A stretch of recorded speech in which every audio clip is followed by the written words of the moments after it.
Surveillance camera captures wild machete fight inside a Bronx bodega as terrified NYC store owners beg Bill de Blasio to refund the police, saying gangs have taken over.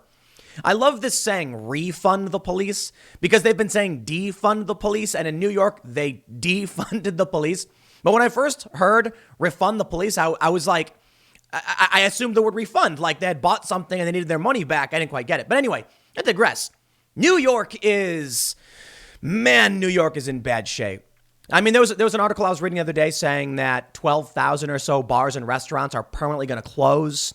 People are fleeing. There's a bunch of videos popping up. Apparently, you can see U-Haul trucks and Penske trucks and rental trucks everywhere as people flee the city. They've lost their jobs. Many have been told they can work remotely, so they don't want to live there anymore and spend that much money on rent. But the city is just horribly, horribly mismanaged. In fact, the entire state is being horribly mismanaged. No, I did not do this video to talk to you about a machete fight in a bodega. I want to talk to you about what's going on with the chaos in New York City and the priorities of their governor and their mayor. Now, if I were to tell you that the priorities of, say, Andrew Cuomo, not Chris, he's a CNN guy, was not to help the city, but in fact, for some reason, Andrew Cuomo and Bill de Blasio just apparently don't like Jewish people, you'd probably say, Tim, what does that have to do with civil unrest? Well, the other night, around 80 or so Orthodox Jews torched a box of masks. I believe it was a box of masks, protesting, saying, you will not take our right to practice our religion away from us. Why? Because I'm just going to say it, man, when you get a governor who says he wants to stamp out Jewish clusters, whoa, what is going on in New York, man? This is the weirdest thing to me about the current iteration of the Democrats is that, I mean, they definitely are projecting everything they claim Trump is doing, they're doing. They're like, oh, the violence is Trump's fault. He's inciting violence. Yeah, I'm pretty sure when Joe Biden's campaign bails these people out and Kamala Harris, solicits donations from them, they're kind of, the ones that are supporting it. Now, you can say Trump incites, I guess, but Trump's not going out saying, Antifa, go burn down cities. So we can see what happens in New York when the priorities aren't keeping people safe. When they defund police, wild machete fights break out. Now, I want to show you something real quick. This is from a story a couple days ago.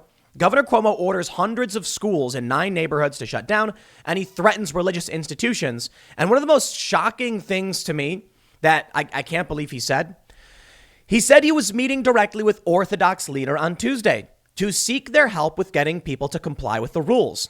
Cuomo said if the religious leaders don't agree to enforce social distancing rules, including mask wearing, he will shut them down. He specifically referenced recent mass gatherings involving members of Orthodox Jewish communities that he said numbered in the thousands. I give you Andrew Cuomo's statement about the Jewish community. These clusters have to be attacked. Stamp them out immediately and dramatically. Whoa! Wow. Hey, that's New York for you. I'm impressed. Now, I do think it's important to point out, this could just be how the Daily Mail has positioned the quote. And maybe you could argue that Chris Cuomo didn't mean specifically to stamp out the Jew. I can't even say it, dude. Maybe he didn't really mean it, just them specifically. But that's just not the case, man. That's what's been going on in New York. And now we have this story. This is crazy. Quote, we won't be deprived of our right to observe our religion. Furious Orthodox Jews set fire to masks as Cuomo closes religious schools and bans gatherings in 9 NYC neighborhoods with surging COVID cases. Look, I never want to go over the top and be like, oh, these people are secret racists or whatever, because I think it's silly. But when the governor says he wants to stamp out these clusters, specifically referencing Jewish people, and then he starts shutting down their schools and their synagogues, directly threatening them. I think Bill de Blasio and Chris Cuomo are anti-Semites. And I know it's kind of cliche because it was like a Seinfeld joke accusing everybody of being anti-Semitic. No, I think so, especially when you look at someone like Bill de Blasio, because he's progressive left. So he's very much in alignment with the ultra woke, and they are fans of Farrakhan. I would not be surprised if these people harbor, anger and rage irrational rage, that's the point, towards the Jewish community. Well, now what you're seeing is, I'm not going to call it a riot. And this is why I think it's important to have the distinction between protest, unrest, and riot, right? So there was this thing that happened recently where the Associated Press said, according to our new guidelines, we're going to refer to the protests as unrest, social unrest or civil unrest. And a bunch of people started making fun of them, saying like unresters instead of rioters or protesters, unresters. It's like, I guess, but I actually think it's kind of fair. First, if it's a riot, if it's a riot, call it a riot. Okay. It's not a protest. This right here with the Jewish community is in essence a protest. Like you could argue in essence, some of these things the left has done are protests, but I would call this unrest. Why? Because they're not showing up with signs and saying we demand our rights. They're setting things on fire in the street. So I guess it was their masks. I'm hoping we'll read this. But if you're gonna start going in the street and burning things and yelling and you're clashing with police, that's unrest, right? I wouldn't call it a riot. And I know maybe some people disagree with me, but I think a riot is when people start smashing up property, and that's what we see. That's literally what just happened the other day in Portland, I guess, because, look, normally I would lead with like riots, breaking out in Portland. At this point, everyone's like, yeah, what else is new? Mm-hmm.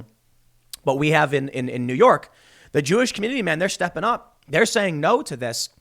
And you know what? I'll tell you what. When I saw these videos of them, basically burning the masks, so long as it's their masks, so long as everybody's safe, I don't got a problem with civil disobedience. Like, you want to burn something, so long as it's done safely. So I when it comes to setting fires in the street, I'm kind of like, I don't know if I like that, because that could be dangerous. But if it's your property, you're not hurting anybody else, you're not smashing up windows. Okay, do your civil disobedience. So when I see this, I said, good for them. You know why? This is a free speech First Amendment issue. These are people who want to practice their religion. These are people who have been specifically targeted by Cuomo.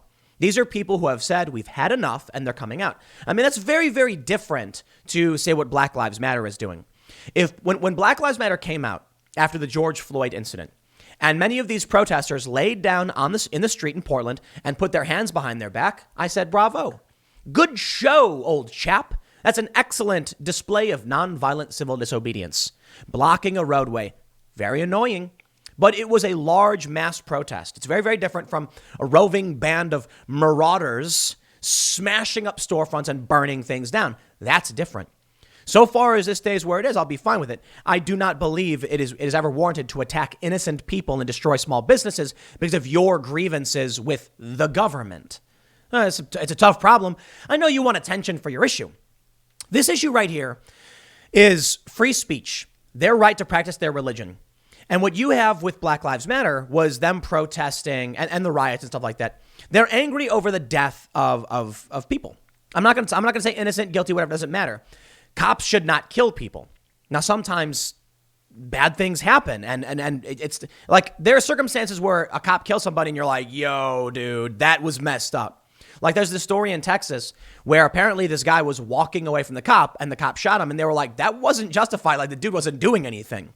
With Jacob Blake, apparently Blake had a knife and Blake's still alive. So, there are circumstances where I think we absolutely have to call out bad cops. But Black Lives Matter is protesting people who have died. And I still agree, people shouldn't die, but you have to realize sometimes bad things happen when clashes and conflict arise, and the cops are going to protect themselves. If they just came out and were, burning their own flags in the street and stuff, I'd say, yeah, well, look, maybe they'll get arrested. Maybe blocking a road will get them a slap on the wrist charge. But at least they're not destroying people's lives. No, they've cost upwards of $2 billion in damage. And that's just what insurance covers. The cost is absolutely higher than that. I'm going to read to you what's going on with the Orthodox community. And then I'll talk to you about something else because we got a bigger update. Over in Wauwatosa, there's preparation for charging decision on suspended officer. They're putting up barricades. Riots inbound, ladies and gentlemen, riots inbound. We'll see what happens, but let's read this. Check this out. We won't be deprived of our right to observe our religion. Furious Orthodox Jews set fire to masks as Cuomo closes religious schools and bans gatherings in 9 NYC neighborhoods with surging COVID cases. Governor Andrew Cuomo imposed strict new restrictions on 9 neighborhoods in New York. Non-essential businesses have to close. Religious gatherings of more than 10 people are now banned, and restaurants can only offer takeout in those areas. Mass gatherings in those neighborhoods are also now banned, Cuomo said. Following restrictions, a group of 80 people protested his decision in Brooklyn. Cuomo's restrictions comes a day after he ruled that hundreds of schools in those 9 neighborhoods in Brooklyn and Queens had to close. The new rules, which will be in place for at least 2 weeks, will go into effect as early as Wednesday, but no later than Friday. So we can see here, they say about 80 people took to the streets in Brooklyn, protesting Governor Andrew Cuomo's restrictions on 9 New York City neighborhoods. These are Orthodox Jews. And I did a segment on this for like a later segment, a shorter segment. And let me tell you, man, New York has not done right by the Orthodox community. I used to live in Bed-Stuy. It's a neighborhood in New York, and it's like it was right next to. I think it's basically you have a large Jewish community, large Orthodox community, and like my landlord was Orthodox Jew, and my neighbors were, and then across the street, you move down, it starts to become more like project housing and stuff, and so I got to routinely would interact in this community and go shopping, and it was absolutely lovely. Then you started seeing these videos pop up where these people are playing like the knockout game. They run up and they would just beat Orthodox Jewish men and chase them down the street and punch them and knock them out. And it was horrifying. What do we get from the government, from the people in New York? Nothing. It was like it was being ignored, like nothing was being done. And then when the lockdown happens, what do? They chain the parks shut in the Jewish communities, single out their churches, threatened them specifically. And now they're angry about it. And I think they have every right to be. There's a reason why we have a First Amendment in this country and a right to practice our religion. I mean, this country was partly founded on people trying to find religious freedom. Not entirely, but many people came to the new world, as it were, so they could practice their religion safely and securely. And that's a lot of people with a lot of different views. Now you have New York City specifically targeting them. What do we see? The best example of this is Black Lives Matter. And therein lies the big problem. You have this story that I opened with. Gangs have taken over. You have hordes of Black Lives Matter protesters, no social distancing, no masks, marching through the streets. And what does Cuomo say? He didn't. Let me drive this home for you. Did Andrew Cuomo come out and say that these Black Lives Matter clusters must be stamped out? Did he say that the Antifa extremists who have been smashing our windows must be stamped out? No. He came out and said some very specific words about the Jewish community. I wonder why. And this is my problem with the left. Not my only problem, but it's the identitarian left and their penchant for anti-Semitism. And it's not even covert. It's overt. Like he's just saying it, man. So what am I supposed to think? What is anyone supposed to think?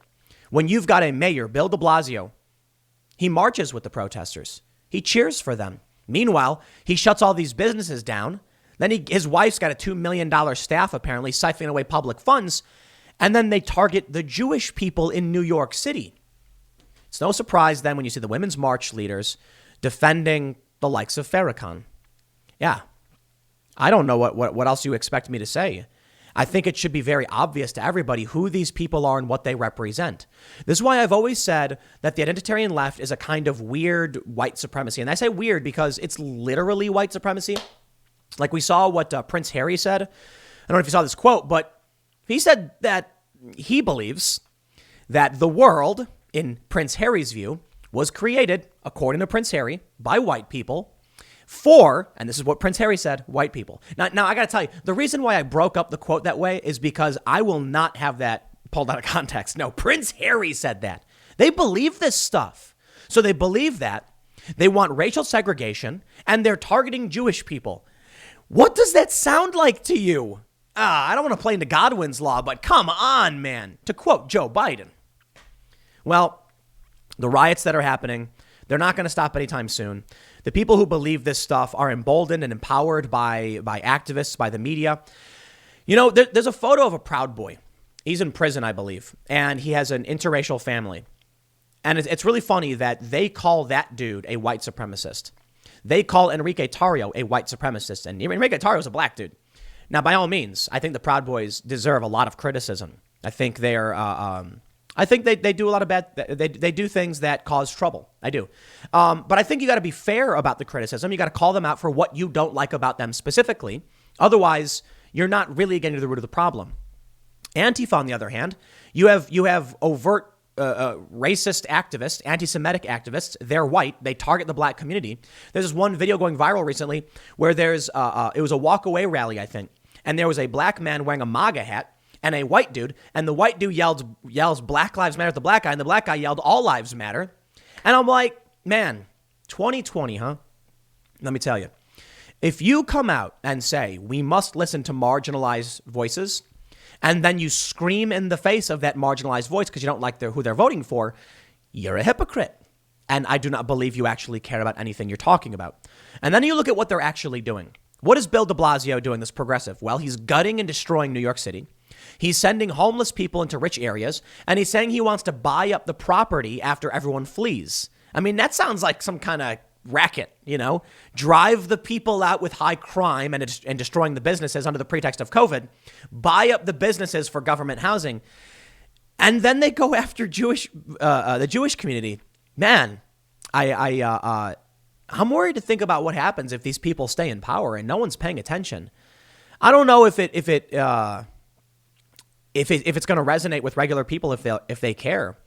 But there's videos and there's memes and stuff that show a bunch of people like cheering in the street, raising their fists, juxtaposed with a bunch of people doing the Roman salute in Nazi Germany. I do not like the Godwin's Law stuff where it's like you basically, call everyone a Nazi. And I think it's really stupid because there's this viral tweet from this dude at NBC. I actually know this guy. And he was like, I put Donald Trump's video next to Hitler's video. And it's like, oh, they're like the same video. And it's like, dude, chill out with that. However, when it comes to the people raising their fists versus the people raising their hands, the Roman salute, that's what the Nazis were doing. The Nazi salute is called the Roman salute. When you see that, then I do think it's worth calling out. It's different from Donald Trump happened to film a video where a helicopter lands and then you think it looks like a Hitler video. That's ridiculous. But when you have large crowds of people and they're raising their fist and cheering, and the activists and the leaders who are on their side are targeting Jewish people, and they believe that what did Ibram X. Kendi say? That white people adopting minority children is like this racist. I'm not going to quote the guy because what he said was just absolutely abhorrent. But you look at what Prince Harry said. You look at what Ibram X. Kendi said. You look at what the likes of Robin DiAngelo said, and she's the woman who wrote White Fragility. They're all overtly racist. They do not want a great melting pot. They do not want this American dream. They want balkanization and segregation. I'm not exaggerating. I'm not being facetious. I'm not trying to be mean either. They literally say they want these things. Ibram X. Kendi writes in his book, he says that he wants, I got to be careful about this, he wants racial discrimination. I don't. I want people to hang out and be friends. They don't want that. They don't. So what is this ideology?